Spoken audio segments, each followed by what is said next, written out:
Tu galères avec les battements ou quoi?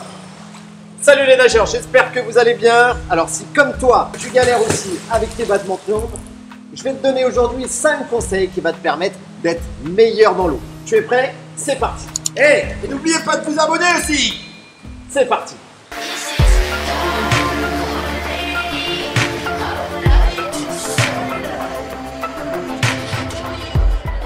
Ok Yanis, moi j'ai vraiment des difficultés avec mon battement, comme beaucoup de nos abonnés et je pense comme beaucoup de tes leçons que tu as. Et tu m'as dit que tu avais 5 conseils aujourd'hui pour vraiment bien débuter son battement de jambes en natation. Alors, donc on va voir ensemble les 5 conseils pour bien débuter en natation. Attention, restez bien jusqu'à la fin parce que le dernier conseil c'est du jamais vu.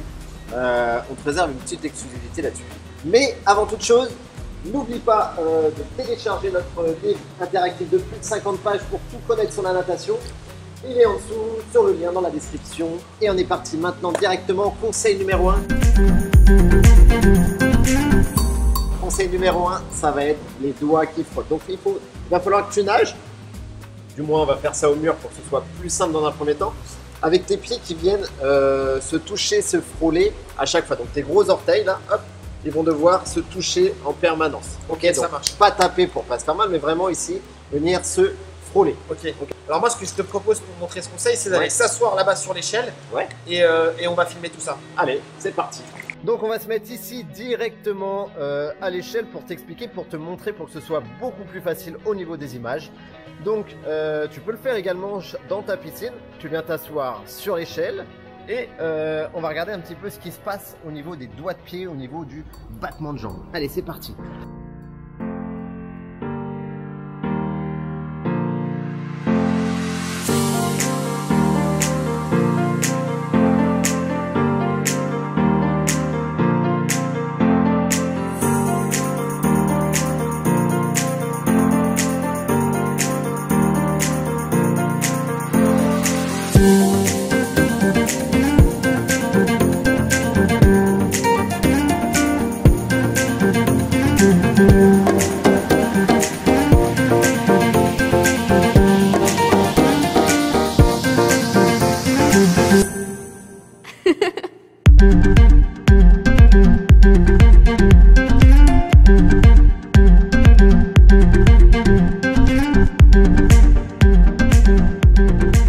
Deuxième conseil, Ouais, deuxième conseil, c'est parti. on y va. Sur le dos, apprendre les battements sur le dos, c'est plus facile que sur le ventre. Ok. Tu me confirmes ça? Ouais, alors moi j'aime bien faire sur le dos pour la raison simple, c'est que je dis souvent à mes élèves ou à nos nageurs de faire gicler de l'eau avec le pied. Et c'est beaucoup plus facile de faire gicler de l'eau avec le pied quand on est sur le dos que travailler la phase ascendante ou quand on est sur le ventre. Donc c'est pour ça que le deuxième conseil, on va le faire directement sur le dos. Ok. Alors moi je vais rajouter un petit truc en plus. Ouais. On peut faire avec ses enfants, on peut faire même en tant qu'adulte. C'est la prise de la planche pour travailler les battements sur le dos.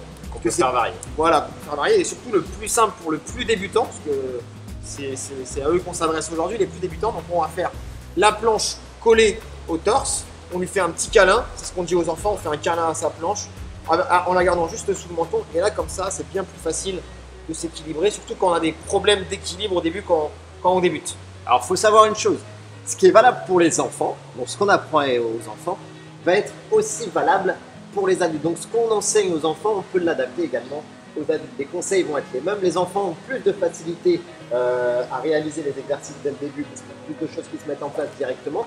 Mais les adultes peuvent aussi réaliser ces mêmes conseils.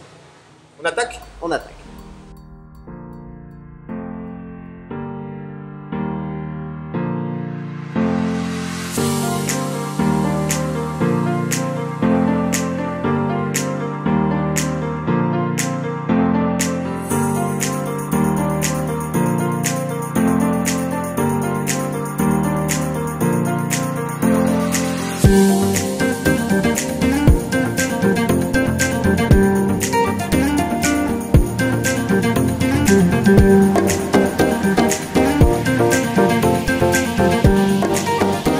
Donc on passe au conseil numéro 3, Ouais, mais c'est ça.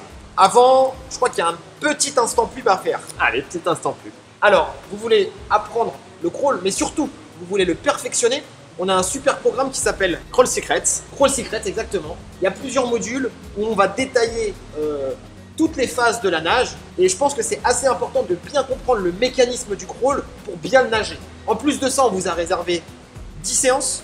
16 séances. 16 séances. Ah oui, on travaille le battement aussi. Donc 16 séances de natation qui sont à l'intérieur du programme. C'est vraiment ultra complet. On va vous rendre intelligent dans votre nage et plus performant. C'est tout pour l'instant pub. Donc on passe au conseil numéro 3. Donc maintenant, on passe au conseil numéro 3. Conseil numéro 3, il me semble que tu m'as dit qu'on allait aller dans le grand bain. On va aller dans la partie de la grande profondeur pour avoir vraiment plus d'espace parce que là, comme vous voyez, on a pied. On va travailler sur les jambes tendues. Donc on va tendu dans le sens où on va rester à la verticale et on va effectuer des battements sur place. Vous allez voir que pour cet exercice-là, vous allez obligatoirement devoir garder les jambes tendues parce qu'on a souvent tendance à voir chez les débutants ce mouvement de jambe. On imagine que le bras c'est la jambe, que la jambe vient intégralement se plier, tandis que le mouvement du battement, il part de la hanche et doit rester relativement tendu. Donc c'est exactement ce qu'on va voir dans le grand bain, dans le prochain exercice, dans le prochain conseil numéro 3. C'est parti. Et je vais rajouter quelque chose. Ok. Moi j'ai bien l'impression que quand on fait ce genre d'exercice, c'est comme si on courait sur la pointe des pieds en faisant des petits pas. Un petit peu. Voilà, on court sur la pointe des pieds en faisant des petits pas. C'est comme ça qu'on va bien travailler son battement. On regarde ça. Pour ça, vous avez besoin de 2 planches. Ce sera beaucoup plus simple que si vous n'avez pas de planche, que ça va vous permettre de flotter. Et auquel cas, sinon, vous faites ça sans planche, juste avec un petit peu de travail d'appui au niveau des mains. Et ce sera nickel. Allez, c'est parti. Alors, la position de départ directement ici avec les 2 planches. Ok, on a la tête en dehors de l'eau. Donc, soit on se met ici avec les 2 planches, soit on peut se mettre également sans les planches et uniquement en travail d'appui, comme je vous l'ai dit tout à l'heure. Mais pour l'instant, on va garder les 2 planches. C'est parti pour les battements jambes tendues en position verticale.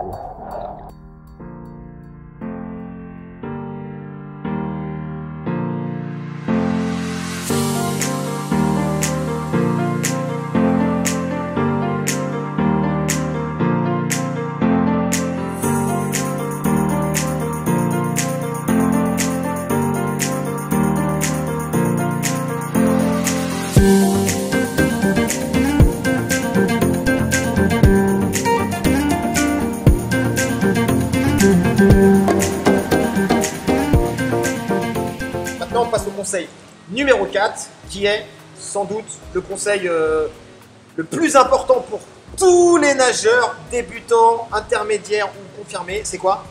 C'est ce qu'on vous rabâche en permanence, que ce soit au sein de nos programmes, mais également dans notre communauté sur le groupe Nageurs Passion. Ce sont les étirements. Et ouais, les étirements au niveau de la cheville qui vont nous permettre d'avoir des meilleurs battements parce qu'on se rend compte qu'en fait, vous êtes super raide et vous avez du mal à avoir ce fouetté, cette fluidité dans la gestuelle du battement. et souvent, c'est les femmes qui ont porté beaucoup de talons, les gens qui font beaucoup de running, qui ont des orteils et on va dire des chevilles qui sont pas très souples et qui ont des grandes difficultés à trouver des sensations sur le battement. Donc, les étirements, c'est vraiment hyper important. Aujourd'hui, là, tu vas nous montrer 2 étirements qu'on peut faire au niveau des chevilles. Ouais. On va vous en montrer 2. Après, il y en a énormément. Donc, nous, on n'est pas kiné, hein, mais moi, je suis préparateur physique et on est aidé également de Vincent Poulain, kiné de l'équipe de France de lutte, qui intervient dans tous nos programmes de natation pour vous donner un maximum de conseils. Et notamment, il intervient dans le programme Crawl Secrets pour vous donner un maximum de conseils sur ce que vous allez devoir mettre en place dans vos routines au niveau des étirements, que ce soit pour la cheville ou ailleurs. Et tout ça, tu le retrouves directement dans la description. Allez, on se retrouve là directement pour regarder comment on va faire pour s'étirer correctement les chevilles. C'est parti. Allez, conseil, premier étirement pour étirer la cheville. Donc on va venir saisir ses doigts de pied, ici avec une main, et on va ramener ses doigts de pied vers soi. Tout simplement, on va venir étirer le devant, ici, au niveau du tibia, directement. Donc on va rester combien de temps? On va rester 30 secondes. 30 secondes d'étirement à peu près qu'on peut réaliser 2 fois consécutivement sur chaque jambe. Et alors maintenant, conseil numéro 2, qui ressemble un petit peu au conseil numéro 1, mais là cette fois-ci, au lieu d'étirer au niveau du tibia sur les muscles en avant, on va venir étirer simplement les muscles au niveau des orteils. Donc de la même manière, on vient saisir ses doigts de pied avec les mains et on vient effectuer cet étirement. Donc ça ne doit pas être douloureux, d'accord? Ça ne doit pas être douloureux. Et pareil que le premier conseil, vous venez faire 30 secondes d'étirement pour chaque pied directement. Ok, 5e et dernier conseil, et pas des moindres, parce que je pense que celui-ci, on ne le connaît pas sur Internet. Non. Vraiment, on ne le connaît pas du tout. Alors comment on l'a surnommé? Tu peux me dire le nom? On l'a appelé tout simplement le French Cancan. D'accord? Vous allez comprendre pourquoi, on ne va pas vous expliquer. Juste, on va regarder les images et vous allez comprendre pourquoi on l'a appelé le French Cancan. Alors, je préfère préciser avant qu'on voit les images, c'est vraiment quelque chose d'ultra débutant. Pour bien sentir un petit peu la gestuelle qu'on attend sur le pied et au niveau de la jambe. C'est un exercice qu'on peut réaliser en premier, par exemple. Vous pouvez débuter directement par cet exercice pour vraiment sentir la gestuelle du battement. On y va? Je pense qu'on a tout dit, on est On a tout dit, c'est parti.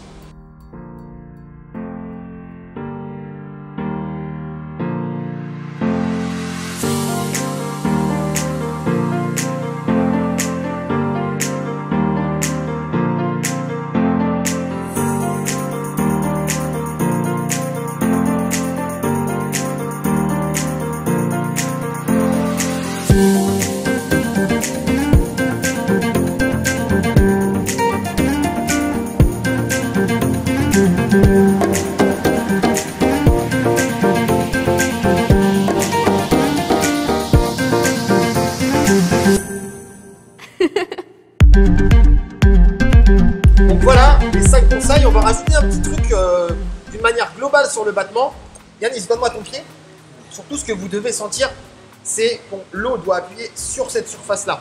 Le plus important, c'est d'avoir des sensations sur la partie basse du pied, les orteils et juste au-dessus des orteils. Ça, c'est la chose qui va vous permettre vraiment de progresser en battement. Donc, pensez à ça, quel que soit l'exercice que vous faites, il faut que l'eau vienne appuyer dessus. Il faut vraiment qu'on ait cette sensation. Je te remercie, je te rends ton pied. Merci. Donc c'est tout pour cette vidéo. Pensez à vous abonner. On va vous laisser des petites playlists. Ouais. Là, à droite, à gauche. Vous pouvez choisir pour continuer à améliorer vos battements. N'oubliez pas, les battements, c'est sur chaque séance, il faut travailler un petit peu de battement. D'accord? Allez, vous pourrez retrouver les playlists directement juste au-dessus. Et on vous dit à la prochaine. Ciao, Ciao les ciao. nageurs.